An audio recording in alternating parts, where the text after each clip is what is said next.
આ આવેદનનું જો 24 કલાકની અંદર અલ્ટિમેટમ આપીએ છીએ, જો 24 કલાકમાં લેખિતમાં જવાબ નહીં આવે, કાં તો સાહેબનો રૂબરૂ જવાબ નહીં મળે, તો સાહેબ આજે તો ખાલી 100 વિદ્યાર્થીઓ જ છે, કાલે ઉઠી છે, બાકી કોલેજ ખાલી કરશું ને તો સાહેબ ઉગ્રથી ઉગ્ર આંદોલનની જવાબદારી અમે તમને આપીએ.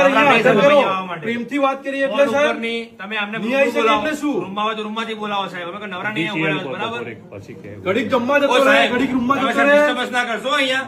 પેલા વિદ્યાર્થીઓ બાઇટ આપતા હતા ત્યારે સાહેબ તમે વચમાં છે, શું ધાર્યું છે અહીંયા આગળ? સાહેબને કહું છું, આ તો સાહેબ અમને કોને સાહેબને બોલાવવાના. સાહેબ તમે તમારા શિક્ષકોને એટલી સત્તા આપીએ, તમે વિદ્યાર્થીઓ ઢોર માર મારે રહ્યા.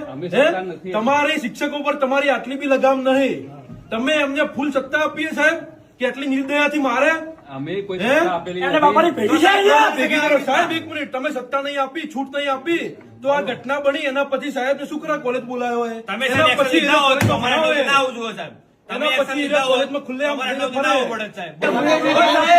એક મિનિટ સાહેબ, તમે EBP ના હોય તો EBP આવે એના પહેલા સાહેબ તમારી જવાબદારી કે અમારી આવે સાહેબ વિદ્યાર્થીઓ સમજો સાહેબ તમે. શાંતિથી બોલવાનું પણ